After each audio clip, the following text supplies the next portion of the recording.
Assalamualaikum student, welcome to MCPS online classes.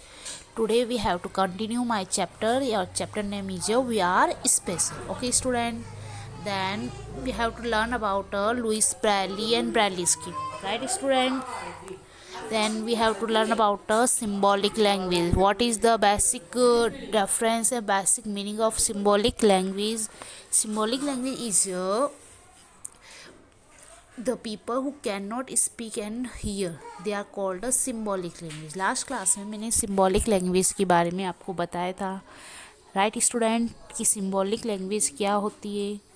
Symbolic language में जो person can't speak, जो सुन नहीं सकते एंड देख नहीं सकते, सुन नहीं सकते और बोल नहीं सकते, they are called a symbolic language. और वो इन एक्सप्रेशन के थ्रू उनको एक्सप्लेन करते हैं. ओके स्टूडेंट, वो अपने एक्सप्रेशन, हैंड एक्सप्रेशन, ये देखो सारे आपको पिक्चर्स में दे रखे हैं, ABCDEF. देखो ये सारे पिक्चर्स आपको लर्न करने, ये मोस्टली एग्ज़ाम में आते हैं. देखो अच्छे से चेक करो, ABCD किस तरीके से लैंग्वेज सिंबल है. ये लैंग्वेज सिंबल है और ये उन पर्सन के लिए जो क्या नहीं कर सकते, they are not who can not speak and hear is a special type of a language. They are called a symbolic language. Okay student, तो आपको ये लर्न करना है अच्छे से कि symbolic language क्या होती है, what is the basic meaning of symbolic language. Next is the cerebral palsy. What is the cerebral palsy? Cerebral palsy क्या है? एक प्रकार की डिजीज़ होती है और ये डिजीज़ के बेसिक क्या कैरेक्टर होते हैं, बेसिक लक्षण क्या है, यह भी हमें पता होना चाहिए. Have you ever heard about cerebral palsy? आपको पता है सेरिब्रल पॉल्सी? आपने कभी नाम सुना है? सेरिब्रल पॉल्सी का नाम तो आपने नहीं सुना होगा, बट लकवा वर्ड तो आपने सुना होगा, पैरालिसिस वर्ड भी आपने सुना होगा. They are called a cerebral palsy. Okay, it is a type of disease. ये क्या एक तरह की बीमारी है. इन दिस डिजीज़ में, इस डिजीज़ में क्या होता है, all the organ of the body like hand and legs etcetera all right but do not work properly. Due to disease, the patient brain has no control on the organ of the body, due to which person cannot perform a particular activity. He is unable to lift the book palace in front of him. इसका क्या मतलब हुआ? What is the meaning? ये क्या कहना चाह रहा है कि सेरिब्रल पॉल्सी के लक्षण क्या बता रहे हैं कि इसमें हैंड व लेग यानी हाथ पाँव सभी ठीक से वर्क नहीं करते. और इस बीमारी का मेन रीज़न क्या होता है? ब्रेन होता है. क्या होता है? ब्रेन में जो ब्रेन हमारे जो पूरी बॉडी का जो मेन पार्ट होता है वो कौन होता है? ब्रेन होता है. वही पूरी बॉडी के ऑर्गन को कंट्रोल करता है. ओके स्टूडेंट, जब बॉडी का ब्रेन वाला पार्ट कंट्रोल करना बंद कर देता है तब ये वाली डिजीज़ देखने को मिलती है. Then some specific type of exercise required in this disease. इस डिजीज़ में किसी विशिष्ट टाइप की एक्सरसाइज की नीड पड़ती है. Due to special exercise gradually brain start controlling the organs of the body. Similarly, there are some specific exercise to perform the activities like regarding and writing.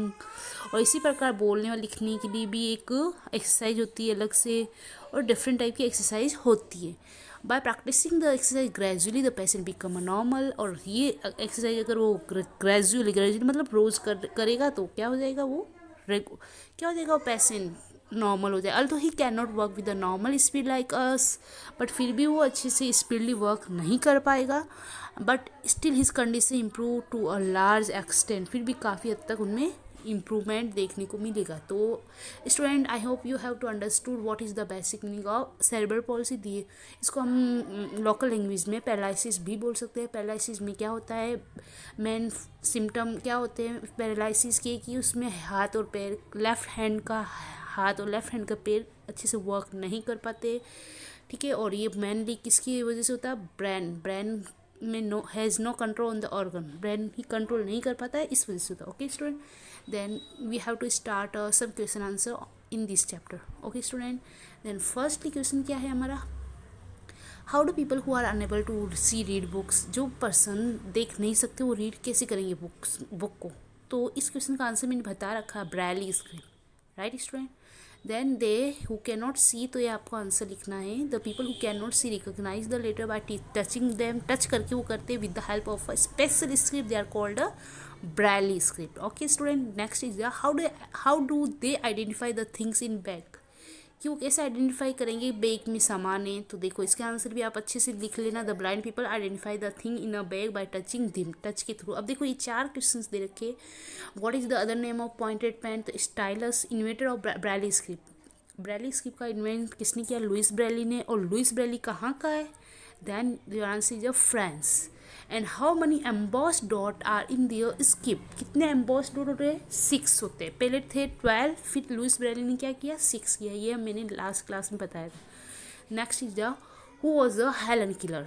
Helen killer कौन था, Helen killer was a famous writer. वो भी कौन सा, blind writer, जो देख नहीं सकता था। Okay, which language is use by the deaf and dumb people. Deaf and dumb people का मतलब क्या होता है, जो देख नहीं, जो बोल नहीं सकते और सुन नहीं सकते। Okay, they are called deaf and dumb people. तो इनके लिए कौन सी लैंग्वेज यूज में करते हैं, symbolic language. Okay student, how many emboss dot are there in Braille script में कितने डॉट होते हैं, 6 होते हैं। How did Louis Braille become blind, Louis Braille कैसे ब्लाइंड हुआ था, आपको पता होगा किससे होता है कि चाइल्डहुड एज में Louis Braille was playing his father's workshop and his eyes got injured, he become a blind. Okay student, I hope you all are understood this chapter and you have to do these question answer in your notebook. Okay student, this is very important question answer. Okay, thank you very much student.